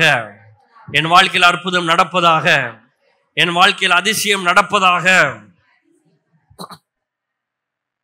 9வது காரியம், தேவன் நாம் அனுபவிக்க வேண்டும் என்பதை விரும்புகிறார். அனுபவிக்கிறது தான் தப்புங்க. ஐயோ, மைசூர் பாக்க சாப்பிடுங்க. அப்படியே சாப்பிடுறீங்க? எப்படி சாப்பிடுறீங்க மைசூர் பா? சொல்லுங்க. அப்படியா சாப்பிடுறீங்க? லட்டு சாப்பிடப்ப அப்படி சாப்பிடுறீங்களா? இல்ல இன்னைக்கு கறி சாப்பிடுறப்ப, மீன் சாப்பிடுறப்ப எப்படி சாப்பிட போறீங்க? ஒண்ணுமே சொர்ணே இல்லாதவங்களாவா சாப்பிட போறோம்? சொர்ணை எல்லாம் வச்சதே ஆண்டவர் தாங்க. இந்த நாக்க சுத்தி டேஸ்ட் பட் யார் வச்சா? உப்பு, காரம், புளிப்பு, இனிப்பு எல்லாம் தெரியுது இந்த நாக்குக்கு. நாக்க படைச்சது யாரு? ஆண்டவர் தான் படைச்சாரு. எதுக்கு? அனுபவிக்கிறதுக்கு. சும்மா வந்து இந்த லாரி ஜேசிபி அள்ளி போடுதுல, அந்த மாதிரி வச்சிருக்கலாம்ல. வாயில இப்படி தூக்கி போட்டோம்னா உள்ள உள்ள போட்டோம்னா உள்ள போயிட்டே இருக்கும். அவ்வளவுதான், முடிஞ்சிச்சு, டைம் ஆயிடுச்சு, போயிடும். அதை வேற ருசியா அதை சவைச்சு உக்காந்து சாப்பிட்டு, நல்லா இருக்கு, சூடா இருக்கு, சூப்பரா இருக்கு அப்படின்னு கொஞ்சம் எக்ஸ்ட்ராவா வேற போகுது. இப்போ நல்லா டேஸ்டா இருந்துச்சுன்னா, இல்ல டேஸ்டா இருந்தா நீங்க எல்லாம் எக்ஸ்ட்ரா சாப்பிடுறீங்களா இல்லையா? ஏன் சாப்பிடுறீங்க? நல்லா இருக்கே. யார் சொன்னா நல்லா இருக்குன்னு? இந்த நாக்கு சொல்லுது. அப்ப அந்த நாக்குல அந்த உணர்வுகளை, அந்த டேஸ்ட் பட் வச்சது யாரு? ஆண்டவர் தான் வச்சாரு. ஏதோ துறவி மாதிரி காட்டுல வந்து சாமியார் மாதிரி ஆர்டர், எங்கேயோ யாரையோ சொல்றதெல்லாம் கேட்காதீங்க. உங்களுக்கு உள்ள உணர்ச்சிகளை வச்சது தேவன். இந்த பூமியில நல்ல விதத்தில் அனுபவிக்க தேவன் எல்லாவற்றையும் உண்டாக்கி இருக்கிறார். அதை பிசாசு எடுத்து மேனிபுலேட் பண்ணிடுறான். அதாவது எல்லா நல்ல விஷயத்தையும் டூப்ளிகேட் ஆக்கி அதை தப்பா காட்டுறது பிசாசு. இப்போ ஒரிஜினல் இருந்தா டூப்ளிகேட் இருக்கா? டூப்ளிகேட் பாத்தீங்கன்னா ஒரிஜினலோட ரொம்ப அழகா இருக்கும். பாத்துருக்கீங்களா? ஒரிஜினலை விட ரொம்ப அழகா இருக்கும் இந்த டூப்ளிகேட். அதனாலதான் சொல்லுவாங்க, இந்த பொருள் எங்கேயும் கிடைக்காது, எங்களுக்கு பிரான்ச் எதுவும் இல்லை அப்படிலாம் சொல்றாங்க. எதுக்கு சார்? நாங்க மட்டும்தான் சார் செய்யறோம். ஹோலோகிராம்லாம் விட்டுறாங்க. இது எங்க பொருள், நாங்க மட்டும்தான் வச்சுக்கிறோம், அக்மார்க் வச்சிருக்கிறோம், ரிஜிஸ்டர் பண்ணிருக்கோம், என்னெல்லாமா சொல்றாங்க. ஏன்னா ஒரிஜினல். நீங்க தேவனுடைய ஒரிஜினல், தேவனுடைய ஐஸ்வர்யம் ஒரிஜினல். அது பிசாசு சொல்றது, அது டூப்ளிகேட். நான் அதை பேசல. அதுதான் பாவத்துல இழுத்துட்டு போகும், சாபத்துல இழுத்துட்டு போய் கூடும், நரகத்துக்கு இழுக்கும். நான் அதை பேசல. நான் பேசுறது தேவனுடைய ஆசை. நான் பேசுகிறது கர்த்தரின் ஆசீர்வாதம். நான் பேசுகிறது தேவனுடைய ஐஸ்வர்யம். அது பிசாசு எல்லாத்தையும் எடுத்து மாத்தி போட்டுருவான். அது நான் பேசவே இல்லை. உலகத்துக்கு பின்னாடி போங்க நான் பேசிட்டு இருக்கேன் இன்னைக்கு. இல்லைங்க, உலகத்துக்கு பின்னாடி நான் போக சொல்ல. நான் சொல்றேன் தேவன் பக்கமா போங்க, தேவனிடத்தில் வாருங்கள். கர்த்தரை தேடுகிற ஒருவனும் ஒருபோதும் வெட்கப்படுவதில்லை. சிங்க குட்டிகள் தாழ்ச்சி அடைந்து பட்டினி கிடைக்கும். கர்த்தரை தேடுகிறவர்களுக்கோ ஒரு குறைவும் இல்லை.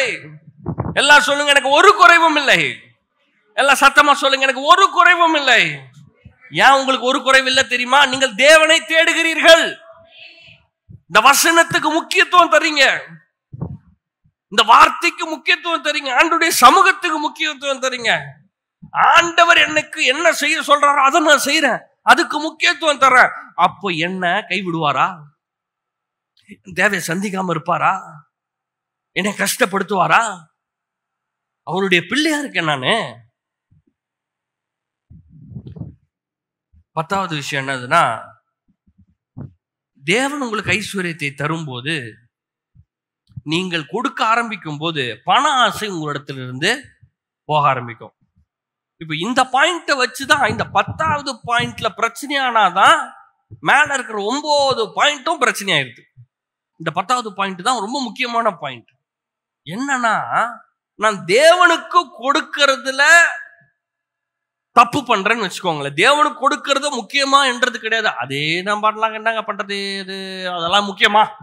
அதெல்லாம் ஒன்றும் பெரிய விஷயம் கிடையாது. அது வந்து பெருசா வேற பேச ஆரம்பிச்சிருவாங்க.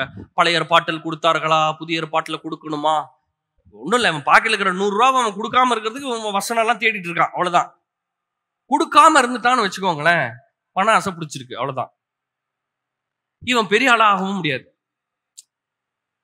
சரி, அப்போ உலகத்துல வந்து யாருமே கொடுக்காம இருக்காங்களே, ஆண்டவர் ஏற்றுக்கொள்ளாத, அவங்களாம் நல்லா தானே இருக்காங்க. ஆமா, நல்லா தான் இருக்காங்க. இயற்கையா செய்ய வேண்டிய பிரமாணங்கள்லாம் வேலை செய்யுது, அவ்வளவுதான். ஹார்ட் ஒர்க், கஷ்டப்பட்டு வேலை செய்யறாங்க. காலைல 6 மணிக்கு கரெக்டா வேலைக்கு போயிடுறான்.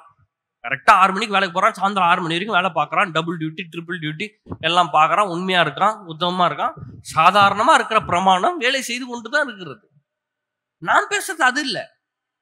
நாம் பேசுறது கர்த்தரின் ஆசீர்வாதம். நாம் பேசுறது தேவனை தேடுங்கள். நாம் பேசுறது கொடுங்கள், உங்களுக்கு கொடுக்கப்படும். அவன் 10 வருஷம் செஞ்சுட்டு இருப்பான், நீங்க ஒரே வருஷத்துல செஞ்சு முடிச்சுட்டு போயிட்டே இருப்பீங்க. அவன் 10 வருஷம் இருக்கும், அவன் கடினமா வேலை பார்க்கறான், உயர்றான், வீடு கட்டுறான், வாழ்றான், நல்லா இருக்கான். அவனும் ஏழைக்கெல்லாம் உதவி செய்யறான், அவனும் ஏதோ பண்றான். நான் அதை பேசல. நான் பேசுறது என்ன தெரியுமா? இன்பமாக, லகுவாக, சுலபமாக நீங்கள் பெறுகிற ஐஸ்வர்யம். அது அது எது ஊடா போகுதுன்னா, கொடுக்கிறதின் வழியாக தான் போகிறது. லூக்கா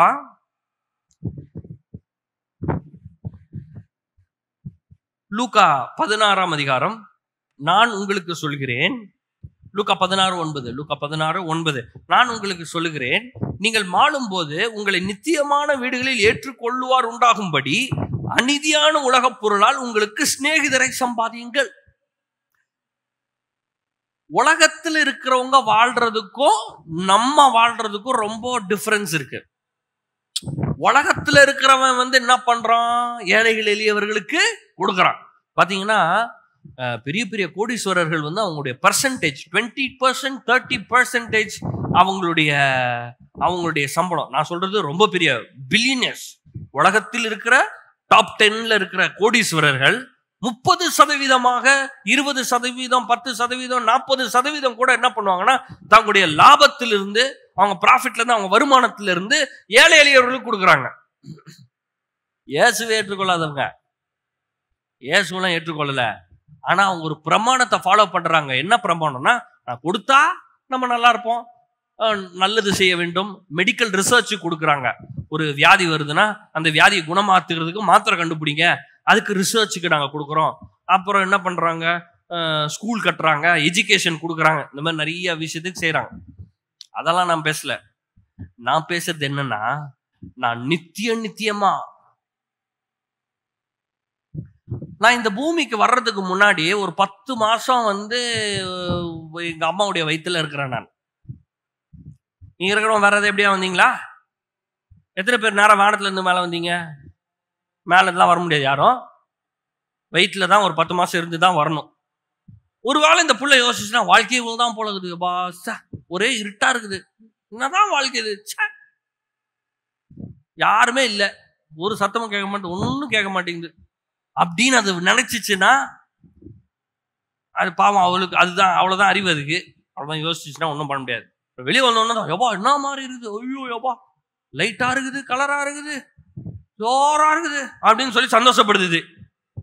சும்மா கொஞ்சம் பார்த்தோன்னா ஒரு டான்ஸை போட்டு 15-16 ஒரே டான்ஸ், ஜாலியா இருக்குது, அங்க சுத்துது, பைக்லாம் போய் சுத்துது. அவ்வளவுதாங்க லைஃப். லைஃப்னா இப்படிதான் இருக்கணும். அதுக்கப்புறமா ஒரு லைஃப் இருக்கு. இது என்ன நினைக்குதுன்னா, இந்த புள்ள வயிற்றுல யோசிச்ச மாதிரியே இப்ப யோசிக்குது. அவ்வளவுதாங்க லைஃப், வாழ்ற வரைக்கும் வாழணும், அவ்வளவுதான் அப்படின்னு. இல்ல, இதுக்கப்புறம் ஒரு லைஃப் இருக்கு. இந்த லைஃப்ல எப்படி வாழ்றீங்களோ அதுதான் அந்த லைஃப்ல ரிஃப்ளெக்ட் ஆகும். அதுதான் நம்ம இங்க பேசுறோம். இந்த லைஃப்ல நீங்க எப்படி கொடுக்குறீங்களோ அங்க போய் அதான் மரியாதை. எனக்கு இங்க கொஞ்சம் மரியாதை இல்லைன்னா கூட பரவாயில்ல, நித்தியமா எனக்கு மரியாதை வேணும். இங்க கொஞ்சம் அப்படி கொடுக்கலாம், நானே அப்படி கொஞ்சம் ஒரு மாதிரி இருக்குது, கொஞ்சம் கம்மியா இருக்கிற மாதிரி கொடுத்தா கூட, நான் உங்களுக்கு சொல்லுகிறேன், நீங்கள் மாளும் போது உங்களை நித்தியமான வீடுகளில் ஏற்றுக்கொள்வார் உண்டாகும்படி. நாளைக்கு நான் பரலோகத்துல போய் நிற்கும் போது என்ன வாங்க வாங்க வாங்க வாங்கன்னு கூப்பிடுறதுக்கு அங்க யாராவது ஒருத்தர் இருக்கணும். அநீதியான உலக பொருளால் உங்களுக்கு சிநேகிதரை சம்பாதியுங்கள்.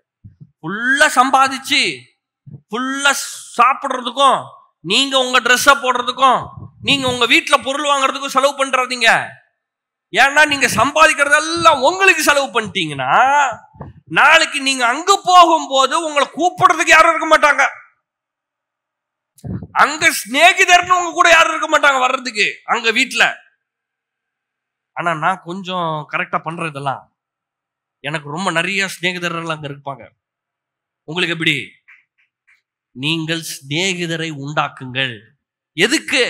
நித்தியமான வீடுகளில்.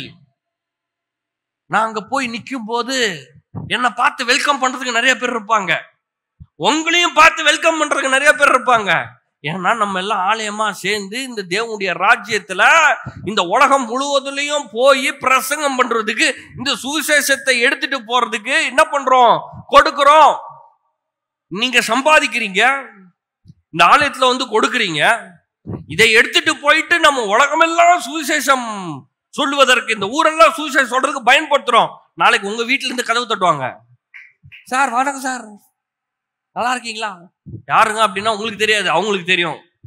ஏன்னா இங்க நான் சம்பாதிச்சதை வச்சு சிநேகிதர்களை உண்டாக்கி இருக்கிறேன். புரியுதுங்களா? இப்ப நாளையில இருந்து போய் கொஞ்சம் நிறைய சம்பாதிங்க. எத்தனை பேர் சொல்றீங்க நல்லா சம்பாதிக்கணும்? நல்லா சம்பாதிங்க. 8 மணி வேலைக்கு ஒரு 7:50 போயிருங்க, சீக்கிரமா போயிருங்க. அவன் 6 மணிக்கு வேலையை விட்டு போ சொன்னா கூட ஒரு 6:10 வரைக்கும் வேலையில உட்காந்துருங்க. எப்படி ப்ரொமோஷன் வாங்குறது இந்த வேலையில அப்படின்னு சொல்லி கொஞ்சம் கற்றுக்கொள்ளுங்க. இது எல்லாத்துக்கும் முன்னால தேவனுடைய சமூகத்துல காத்துருங்க, வேதத்தை வாசிங்க, ஆண்டவருடைய சித்தத்தை அறிஞ்சு கொள்ளுங்க, ஆண்டவருடைய பிரசன்னத்துல இருங்க. அங்க இருந்து உங்களுக்கு உயர்வு வரும். திடீர்னு கூப்பிட்டு வேலைக்கு உயர்வை கொடுத்துருவான், திடீர்னு கூப்பிட்டு சம்பளத்துல உயர்வை கொடுத்துருவான். லூக்கா 6ஆம் அதிகாரம் 37 கடைசி பகுதியில பாத்தீங்கன்னா ஃபர்ஸ்ட்ல இருந்தே வாசிக்கிறோம். குற்றவாளிகள் என்று மற்றவர்களை குற்றவாளிகள் என்று தீர்க்காதிருங்கள், நீங்களும் குற்றவாளிகள் என்று தீர்க்கப்படாதிருப்பீர்கள். மற்றவர்களை ஆக்கினைக்குள் ஆகும்படி தீர்க்காதிருங்கள், அப்பொழுது நீங்களும் ஆக்கினைக்குள்ளாக தீர்க்கப்படாதிருப்பீர்கள். Okay fine. மற்றவனை தீர்க்க கூடாது, குற்றவாளின்னு சொல்லக்கூடாது.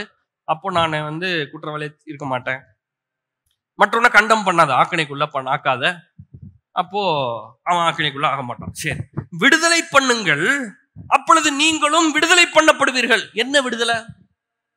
ஆங்கில மொழிபெயர்ப்புல ரொம்ப ரிலீஸ் அப்படின்னு வார்த்தை வருது. Release and it shall be released. அத சொல்லிட்டு தான் அடுத்த வசனத்துல வருது 38ல, கொடுங்கள் அப்பொழுது உங்களுக்கு கொடுக்கப்படும், அமுக்கி குலுக்கி சரிந்து விழும்படி நன்றாய் அளந்து உங்கள் மடியிலே போடுவார்கள். நீங்கள் எந்த அளவினால் அளக்கிறீர்களோ அந்த அளவினால் உங்களுக்கும் அளக்கப்படும் என்றார். அப்போ இந்த கொடுக்கறதுல என்ன போட்டிருக்குன்னா, அந்த 37வது வசனத்துல விடுதலை பண்ணுங்க. காசை பொத்தி பூச்சிக்காதீங்க. ஐயோ அப்பா என் காசு போயிடாத, பாக்கெட்ல வர பொத்தி பொத்தி பார்த்து அக்கௌண்ட்ல பத்திரமா, யாருக்கும் தெரிய கூட கூடாது. சிலர் காசு வச்சுக்கிட்டு அவங்க அக்கௌண்ட்ல இருக்குது யாருக்குமே தெரியாது, வீட்டுல யாருக்குமே தெரியாது, பத்திரமா வச்சுப்பாங்க, யாருக்கும் சொல்ல மாட்டோம். ஐயோ எதுவுமே இல்லை சார், எதுவுமே இல்லை, காலி. ஆண்டவர் சொல்றாரு ரிலீஸ் பண்ணு, அப்பதான் உனக்கு ரிலீஸ் பண்ணப்படும். பிரமாணம் உள்ளே வச்சுக்கிட்டோம்னா கொலை மாதிரி நாரி போயிடும். ரிலீஸ் பண்ணீங்கன்னா என்ன பண்ணப்படும்? ரிலீஸ் பண்ணப்படும். அதனாலதான் போட்டிருக்கு கொடுங்கள் அப்பொழுது உங்களுக்கு, எல்லாம் சொல்லுங்க, கொடுக்கிறேன் ஆகையால் எனக்கு கொடுக்கப்படும். இப்போ ஒரு பிரின்சிபல், இப்ப நான் கொஞ்சமா தான் கொடுக்கிறேன், எந்த நிறைய கிடையாது. ஒரு 10,000 ரூபாய் சம்பாதிக்கிறேன்னு வச்சுக்கோங்களேன், அதுல ஒரு 1000 ரூபாய் கொடுக்குறேன். ஆனா 10,000 ரூபாய் சம்பாதிக்கும் போது ஒரு 13,000 14,000 ரூபாய் தேவைப்படுது எனக்கு ஆக்சுவலா. இல்ல 10,000 ரூபாய் சம்பாதிச்சோம்னா நம்ம பில் எவ்வளவு வருது? 12,000 ரூபாய் 14,000 ரூபாய் பில் வருது. ஏற்கனவே 4,000 ரூபாய் என்ன ஆகுது? பெண்டிங் ஆயிடுது. இப்ப இந்த 4,000 ரூபாவை எப்படி டேலி பண்றதுன்னு நான் யோசிச்சுட்டு இருக்கிறேன். எப்படி பண்றது? மாமா, சித்தப்பா, பெரியப்பா 3 தான் வருது. அப்ப கூட அது போன மாசம் கேட்டாச்சு, திருப்பி இந்த மாசம் கேட்க முடியாது, சும்மா கேட்க முடியாது.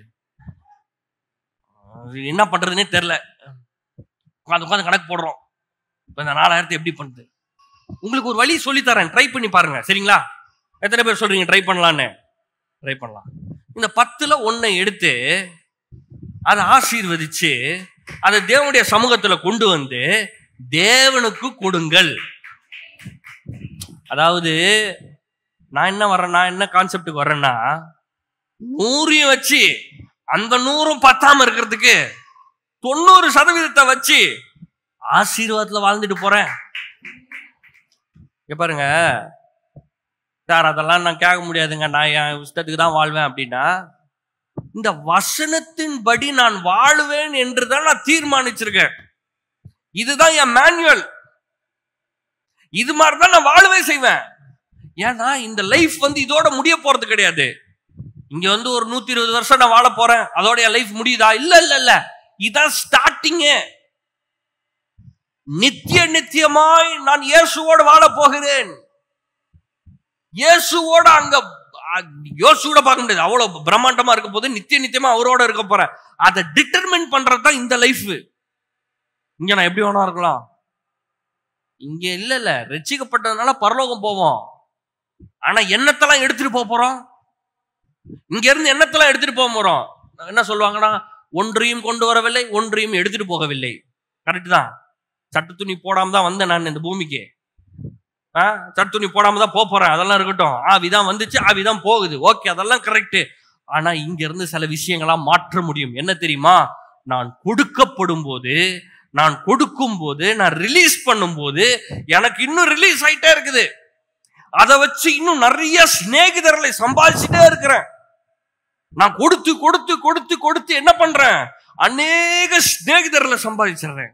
இந்த தேவனுடைய ராஜ்யத்துல ஏராளமான மக்களுக்கு ஆசீர்வாதமா மாறிடுறேன் நானே.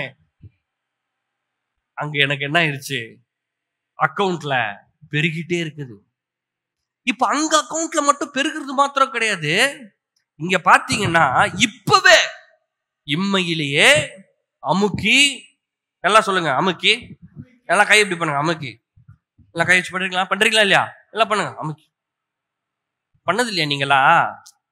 இந்த அரிசி டப்பா இருக்குல்லங்க, அரிசி டப்பா, இந்த அரிசி டப்பால அரிசி கொட்டி இருக்கீங்களா?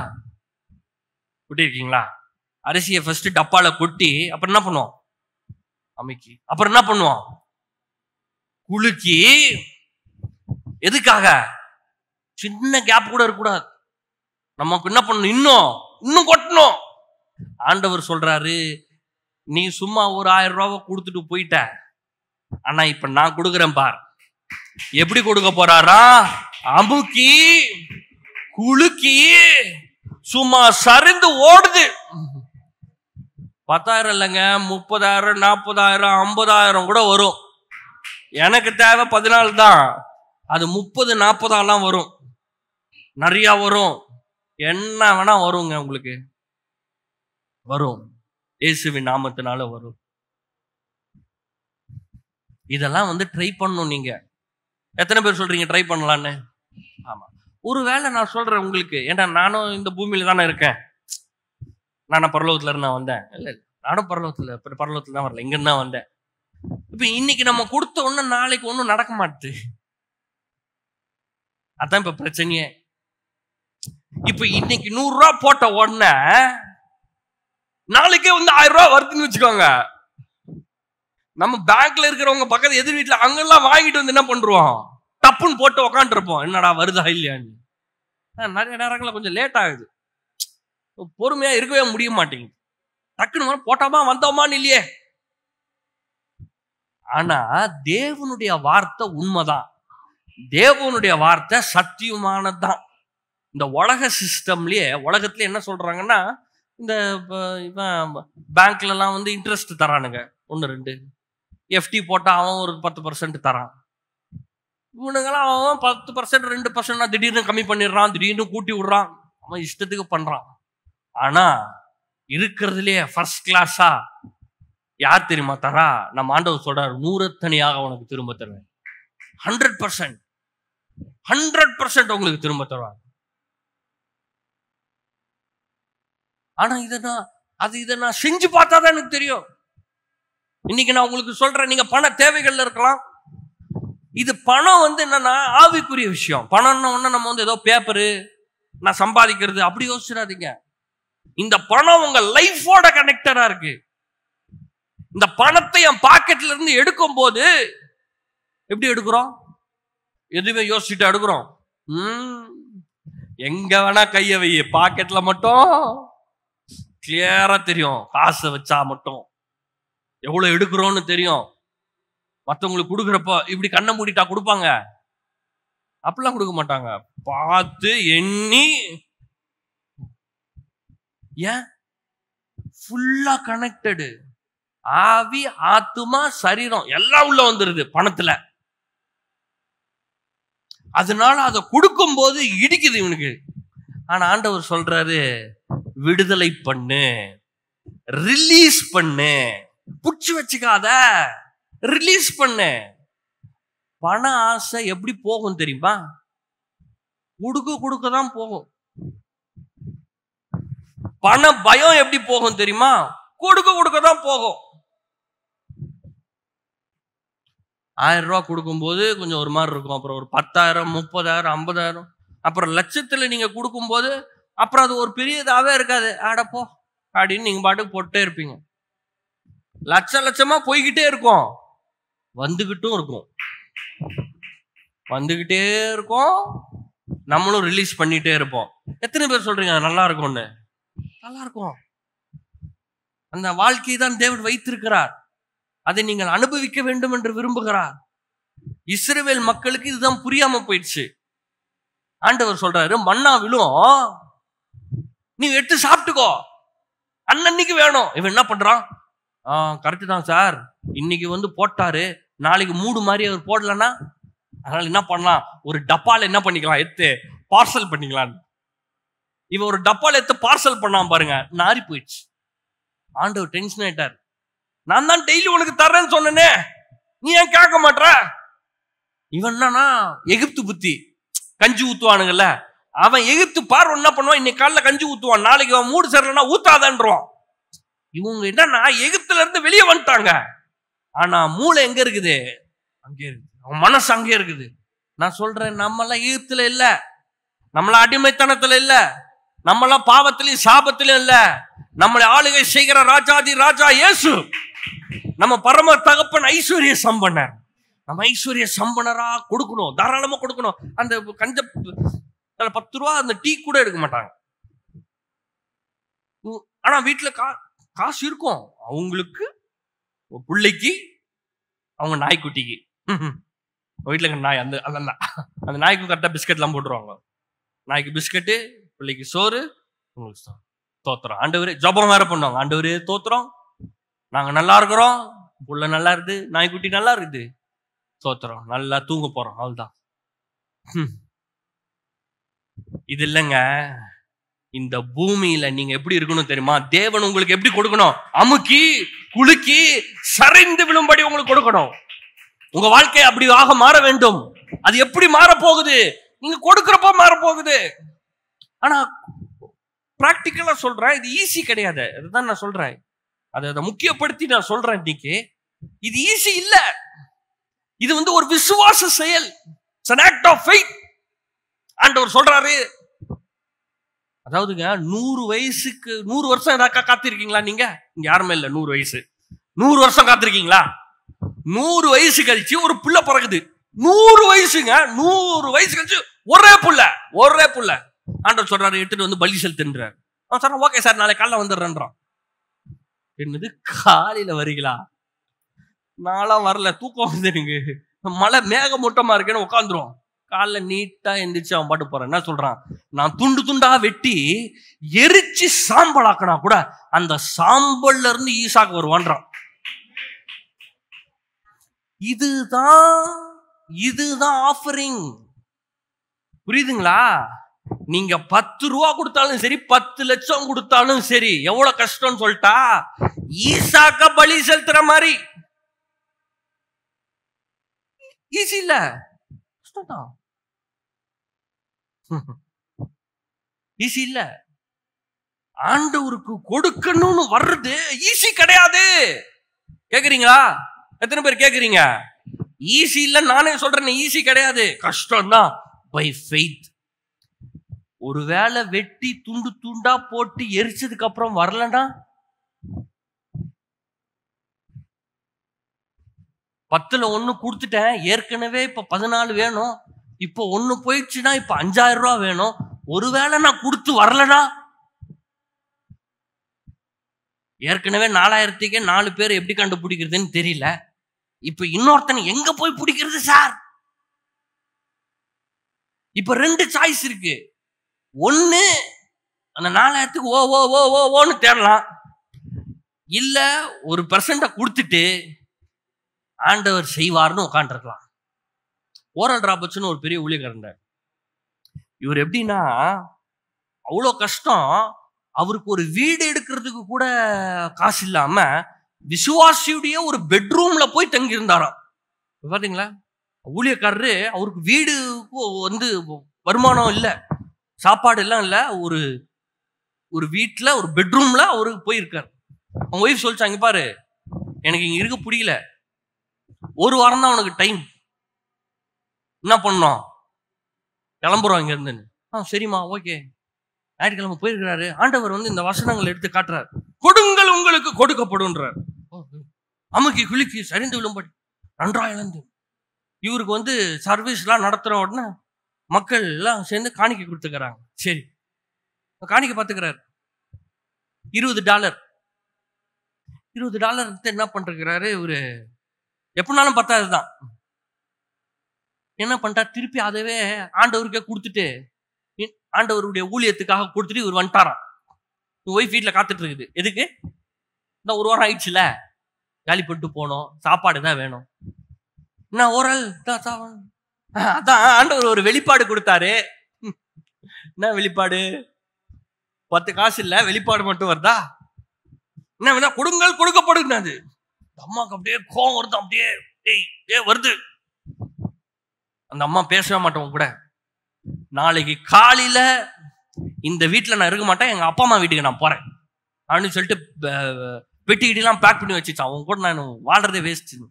10 ரூபாய்க்கு நீ வசனத்தெல்லாம் பேசுறியா அப்படின்னு கதை பேசிட்டு சொல்றாரு, தூக்கமே வரல, படுத்திருக்கேன். அந்த அம்மா அந்த பக்கம் படுத்திருக்குது. ஆனா ஒரு 2 மணி நேரத்துல கதவுல யாரோ தட்டுறாங்க. யாரோ அவங்க வீட்டுல யாரோ கதவு தட்டுறாங்க. போய் தடந்தா ஒரு ஆள் ராபா வச்சிருக்கிறாரா? உள்ள இருக்கிறாரு. உள்ள போனா அவர் சொல்றாரு, $400 பில். $100. $100ன்றது ஒரு பெரிய அமௌண்ட். இன்னைக்கு $100 8,000 ரூபாய். $400 கொடுத்து சொன்னாரா? ஆண்டவர் சொன்னாரு, சர்ச்சுக்கே கொடுக்க சொன்னாரு. இன்னைக்கு கொஞ்சம் ஆபீஸ்ல லேட் ஆகி போயிடுச்சு, அதான் வரல. சரி நாளைக்கு போலான்னு நினைச்சேன். ஆண்டவர் சொன்னாரு, இல்லப்பா நீ இப்பயே போய் ஆகணும். ஆண்டவர் தான் தெரியும் கஷ்டம்லாம். ஒய்ஃப் பண்ற பெற்ற பிரச்சனை, பேசாம உட்காந்துருக்கு. நாளைக்கு வீட்டுக்கு போகுது. நாளைக்கு காலைல வந்தாலும் ஒய்ஃப் இருக்காது. ஆண்டவருக்கு எல்லாம் தெரியுது. அவன் எழுப்பி விட்டு நடுராத்திரில $400. அவன் சொல்ற முறையா $100 நான் பாக்குறேன். காலையில எந்திரிச்சேன், $100 எடுத்துட்டு போய் ஒரு வாடகை வீடை பிடிச்சேன். $100 வீட்டுக்கு தேவையான பொருட்கள்லாம் வாங்கினேன். $200 இப்ப பேலன்ஸ் இருக்குது. இது எப்படி இருக்கு? அவர் சொல்றாரு, கொடுங்கள் அப்பொழுது உங்களுக்கு கொடுக்கப்படும். எப்படி கொடுக்கப்படும்? $20 வச்சு ஒன்னும் பெருசாலாம் வாங்க முடியாது. என்ன வாங்க முடியும்? வீட்டுக்கும் போக முடியாது, வாங்கவும் முடியாது. ஆனா அவர் அன்னைக்கு தீர்மானம் பண்ணாரு, நான் தேவனை நம்ப போகிறேன். வேலை பார்க்கிறோம், ஆனா நம்ப போறது தேவனை. நான் ஐஸ்வர்யவான், நான் கொடுக்கிறேன். எதற்காக கொடுக்கிறேன்னா தேவனை விசுவாசிக்கிறேன். தேவனை விசுவாசிக்கிறதுனால கொடுக்கிறேன். நான் கொடுக்காம ஆண்டவர் கொடுக்க முடியுமா? முடியாது. பிரமாணம். ஆண்டவரா பார்த்து செய்ய மாட்டாரா? நடக்காது அந்த மாதிரி. ஆண்டவர் நம்முடைய தேவைகளின் அடிப்படையில் செயல்படுவது அல்ல. நம்ம தேவைகளின் அடிப்படையில் செய்வதென்றால் இங்க இருக்கிறதுல ரொம்ப காசு கஷ்டப்படுறவங்களுக்கு ஆண்டவர் உதவி செஞ்சுட்டே இருக்கணும். கரெக்டுங்களா? லைக் ஆண்டவருக்கு எல்லாமே தெரியும்ல. என்னை பத்தி ஆண்டவர் தெரியுமா தெரியாதா? உங்களை பத்தி தெரியுமா தெரியாதா? உங்க கஷ்டம் தெரியாதா ஆண்டவருக்கு? எவ்வளவு கஷ்டப்படுறோம் ஆண்டவரே. ஏற்கனவே 3 நாள் லேட் ஆண்டவரே, வாடகை கொடுக்கவே இல்லை ஆண்டவரே, கொஞ்சம் காசு பாருங்க ஆண்டவரே, ஏதாவது பண்ணுங்க ஆண்டவரே, ஏதாவது செய்யுங்க ஆண்டவரே. தேவைகளின் அடிப்படையில் தேவன் வேலை செய்வது கிடையாது. விதையின் அடிப்படையில் தேவன் வேலை செய்கிறார். ஆப்பிள் பழம் இருக்குது. ஆப்பிள் பழத்தை ஃபுல்லா கச்சி கச்சி கச்சி கச்சி கச்சி கச்சி கச்சி கச்சி சாப்பிட்டோம்னா ஒரு நாள் ஆப்பிள் பழமே இருக்காது. ஆனா ஒரு ஆப்பிள் பழத்துக்குள்ள ஒரு விதையை எடுத்து போட்டுட்டீங்க, அது மரமாகி நூற்றுக்கணக்கான காய்களை தரும். கரெக்டா? எல்லாவற்றும் இந்த பூமியில இருக்கிறது எல்லாத்திலையும் பாருங்க, அதுக்குள்ள விதை இருக்கு. நம்மளாம் யாரோ ஒரு இடத்துல இருந்தானே வந்தோம். எங்க இருந்து வந்தோம்? ஆதாம் தாத்தால இருந்து இவ்வளவு தூரம் வந்திருக்கும். இந்த பூமி பாருங்க, கோடிக்கணக்கான மக்கள்னால நிரப்பப்பட்டிருக்கிறது. யாருடைய வித்து? நம்ம ஆதாம் தாத்தா வித்து. சிங்கம், புலி எல்லாம் பாக்குறீங்க, எங்க இருந்து வந்துச்சு? ஆதியில ஆண்டவர் உண்டாக்குனார் பாருங்க, அங்க இருந்து இன்னைக்கு வந்திருக்கு இவ்வளவு தூரம். இன்னைக்கு நான் சொல்றேன், உங்க கையில இருக்கிற விதை ரொம்ப பவர்ஃபுல். உங்க கையில இருக்கிறது ரொம்ப பிரஷியஸ். நான் சொல்றேன்ல, ஈசாக்கு மாதிரி. உங்க சம்பாத்தியம் ஈசாக்கு மாதிரி.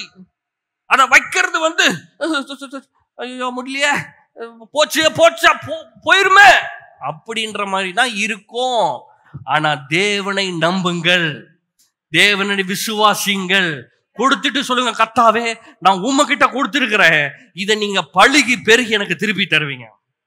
ஒவ்வொரு முறை இங்க ஆராதனைக்கு நீங்க இங்க செலுத்தும் போது, காணிக்கையை கொடுக்கும் போது, தசம பாகத்தை கொடுக்கும் போது நீங்க தேவனிடத்தை சொல்லுங்க, ஆண்டவரே உம்முடைய வசனத்தின்படி நான் கொடுத்திருக்கிறேன், இதை அமுக்கி குலுக்கி எனக்கு பெருக பண்ணும். நான் சொல்றேன், நீங்க அந்த மாதிரி பண்ணீங்கன்னா உங்க வாழ்க்கையில குறைவே வராது, வர முடியவே முடியாது, வாய்ப்பே இல்லை. இப்ப பாருங்க, இதுல இன்னொரு கனெக்ஷன்லாம் இருக்குது.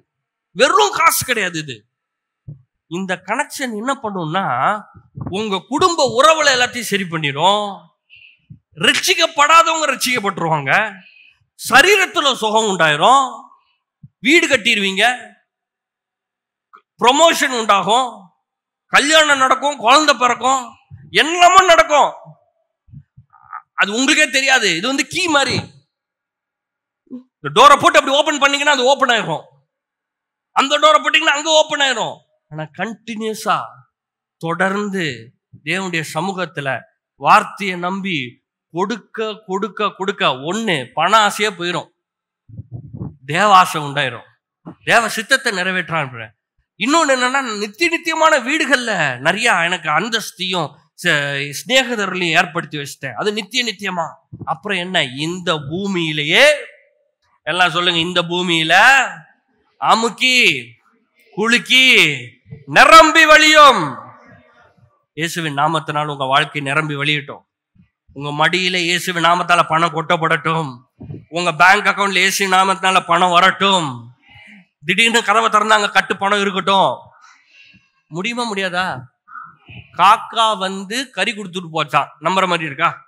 நம்ம ஊர்ல என்ன சொன்னாங்க? காக்கா வடைய தூக்கிட்டு போகும். வேதம் சொல்லுது காக்கா கறி கொடுக்குதான், வடை இல்ல கறி. ஆண்டவரால கூடாத காரியம் ஒன்றுமே இல்லை. எல்லாம் ஜெபம் பண்ணுவோம். பிதாவே, இயேசுவின் நாமத்தினால உமக்கு ஸ்தோத்திரம். உடைய வார்த்தைக்காக நன்றி. கூட பேசினதுக்காக ஸ்தோத்திரம். உடைய வார்த்தையின்படி நாங்கள் செயல்பட எங்களை அர்ப்பணிக்கிறோம். இங்க வந்திருக்கிற ஒவ்வொரு வார்த்தையின்படி செயல்படட்டும். உடைய வார்த்தை எங்களுக்கு எல்லாவற்றையும் செய்து முடித்திருக்கிறது. கல்வாரி சிலுவை எல்லாவற்றையும் செய்து முடித்திருக்கிறது. அதை விசுவாசிக்கிறோம். இங்க வந்த எல்லாரையும் ஆசீர்வதிக்கிறோம். இவர்கள் கொடுக்கும் போது அமுக்கி குலுக்கி சரிந்து விழும்படி நன்றாய் இழந்த ஒரு மடியில கொட்டப்படட்டும், கொட்டப்படட்டும், கொட்டப்படட்டும். தேவைகள் எல்லாம் சந்திக்கப்படட்டும். தேவைக்கும் அதிகமாக உண்டாகட்டும். லாபம் உண்டாகட்டும். ஆண்டவரே, உங்க மன கஷ்டங்கள், பண கஷ்டங்கள் எல்லாம் மாறட்டும் இயேசுவின் நாமத்தினால. குடும்பங்கள்ல ஆண்டவரே என்னென்ன தேவைகள் இருக்கோ அதெல்லாம் சந்திக்கப்படட்டும் இயேசுவின் நாமத்தினால. என்ன குறை இருந்தாலும் அந்த தேவைகள் எல்லாம் நீ சந்திப்பீராக. உடைய ஐஸ்வரியத்தின்படி சந்திக்கப்படுவதாக. இயேசுவின் நாமத்தில் பிதாவே, ஆமென்.